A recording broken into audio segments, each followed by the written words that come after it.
ദൈവത്തിൻ്റെ അതിപരിശുദ്ധ നാമം വാഴ്ത്തപ്പെടുമാറാകട്ടെ. യേശു കർത്താവിൻ്റെ ശുശ്രൂഷയിൽ ശാസ്ത്രിമാരും പരീശന്മാരും അവനെ പിന്നെയും ശല്യം ചെയ്യുകയാണ്.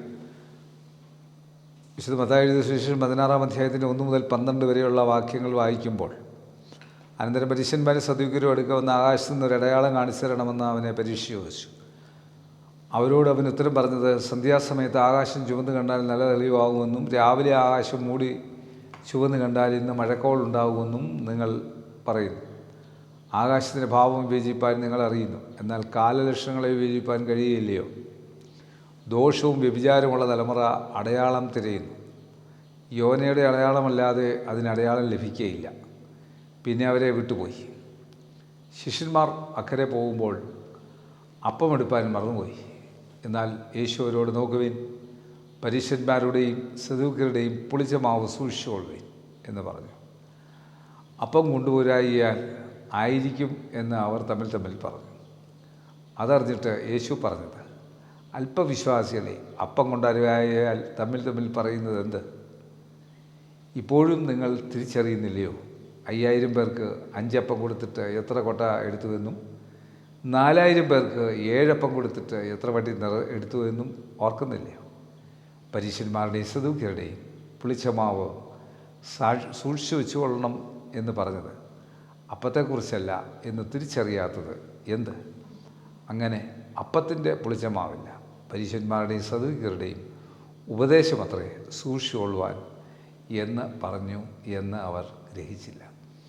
ഇന്ന് ഇതുപോലെ തന്നെയാണ് നമ്മൾക്ക് യഥാർത്ഥമായിട്ടുള്ള സുവിശേഷം മനസ്സിലാക്കാൻ സാധിക്കാത്ത ഒരു ലോകത്തിൽ ജീവിക്കുമ്പോൾ. അതിൻ്റെ 13 മുതൽ 20 വരെയുള്ള വാക്യങ്ങൾ കർത്താവിൻ്റെ സഭയെപ്പറ്റിയാണ് പറയുന്നത്.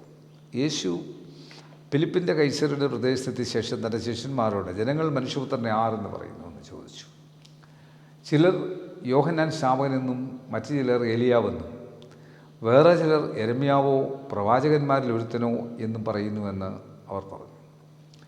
നിങ്ങളോ എന്നെ ആരെന്ന് പറയുന്നു എന്ന് അവൻ ചോദിച്ചതിന് ശിമോൻ പത്രോസ്, നീ ജീവനുള്ള ദൈവത്തിൻ്റെ പുത്രനായ ക്രിസ്തു എന്ന് ഉത്തരം പറഞ്ഞു. യേശു അവനോട്, വേറിയോരായ ശിമോനെ, നീ ഭാഗ്യവാൻ. ജഡരക്തങ്ങളല്ല, സ്വർഗസ്ഥനായ എൻ്റെ പിതാവത്രേ നിനക്കിത് വെളിപ്പെടുത്തിയത്. നീ പത്രോസാകുന്നു ഈ പാറമേൽ ഞാൻ എൻ്റെ സഭയെ പണിയും.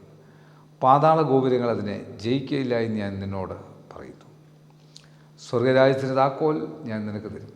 നീ ഭൂമിയിൽ കെട്ടുന്നതൊക്കെയും സ്വർഗത്തിൽ കെട്ടപ്പെട്ടിരിക്കും.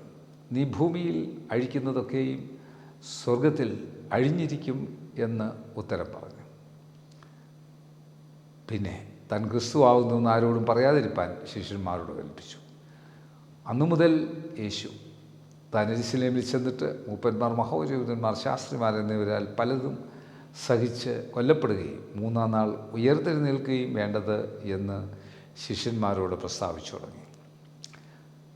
പത്രോസ് വേറിട്ടുകൊണ്ട് പോയി, കർത്താവേ, അതരുതേ, നിനക്കങ്ങനെ ഭവിക്കരുതേ എന്ന് ശാസിച്ചു തുടങ്ങി. അവനോ തിരിഞ്ഞ് പത്രോസിനോട്, സാത്താനെ, എന്നെ വിട്ടു പോകും, നീ എനിക്ക് ഇടർച്ചയാവുന്നു, നീ ദൈവത്തിൻ്റെതല്ല മനുഷ്യരുടെ അത്ര കരുതുന്നത് എന്ന് പറഞ്ഞു. പിന്നെ യേശു ശിഷ്യന്മാരോട് പറഞ്ഞത്, ഒരുത്തൻ്റെ എൻ്റെ പിന്നാലെ വരുവാൻ ഇച്ഛിച്ചാൽ തന്നെത്താൻ ത്യജിച്ച് തൻ്റെ ക്രൂശെടുത്ത് എന്നെ അനുഗമിക്കട്ടെ. ആരെങ്കിലും തൻ്റെ ജീവനെ രക്ഷിപ്പാൻ ഇച്ഛിച്ചാൽ അതിനെ കളയും. എൻ്റെ നിമിത്തം ആരെങ്കിലും തൻ്റെ ജീവനെ കളഞ്ഞാൽ അതിനെ കണ്ടെത്തും. ഒരു മനുഷ്യൻ സർവ്വലോകവും നേടിയിട്ടും തൻ്റെ ജീവനെ നഷ്ടപ്പെടുത്തിയാൽ അവന് എന്ത് പ്രയോജനം? അല്ല, തൻ്റെ ജീവനെ വീണ്ടുകൊള്ളുവാൻ മനുഷ്യൻ എന്ത് മറുവില കൊടുക്കും? മനുഷ്യപുത്രൻ തൻ്റെ പിതാവിൻ്റെ മഹത്വത്തിൽ തൻ്റെ ദൂതന്മാരുമായി വരും.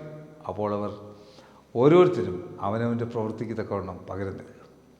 മനുഷ്യപുത്രൻ തൻ്റെ രാജ്യത്തിൽ വരുന്നത് കാണുമ്പോഴും മരണം ആസ്വദിക്കാത്തവർ ചിലർ ഈ നിൽക്കുന്നവരിലുണ്ട് എന്ന് ഞാൻ സത്യമായിട്ട് നിങ്ങളോട് പറയുന്നു.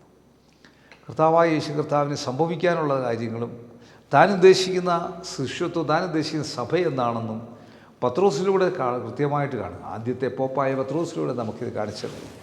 അപ്പോൾ ഇന്ന് നമ്മളായിരിക്കുന്ന സ്ഥലത്ത് എപ്രകാരമാണ് ഒരു വിശ്വാസി ആയിരിക്കേണ്ടതെന്ന് വിശുദ്ധ മത്തായിയുടെ സുവിശേഷം വളരെ കൃത്യമായി 16-ാം അധ്യായത്തിലൂടെ നമ്മോട് സംവാദിക്കുന്നു. കണ്ണടയ്ക്കാൻ, പ്രാർത്ഥിക്കാൻ. കർത്താവേ, ഈ വചനം കണ്ട കേട്ട എല്ലാ പ്രിയപ്പെട്ടവർക്കും ഈ ദൈവശക്തിയോട് നിറഞ്ഞ് അനുഗ്രഹിച്ച് ആശീർവദിച്ച് സഭ എന്താണെന്നും ഞങ്ങൾ ഓരോരുത്തരും ആണ് കർത്താവേ സഭ ഉറപ്പുള്ള ജീവിതത്തിൽ മുൻപോട്ട് പോകാൻ സഹായിക്കണം. ഈ വചനം കാണുന്ന കേൾക്കുന്ന എല്ലാവരുടെയും കുടുംബങ്ങളുടെ മേലും അവരുടെ ആവശ്യങ്ങളുടെ മേലും അവരുടെ അത്ഭുതകരമായിട്ട് അവരെ വഴി നടത്തി അനുഗ്രഹിച്ച് ആശീർവദിച്ചാട്ടോ. പ്രാർത്ഥന കേട്ടിരിക്കാൻ സ്തോത്രം. യേശു മൂലം തന്നെ ആമീൻ. God bless you.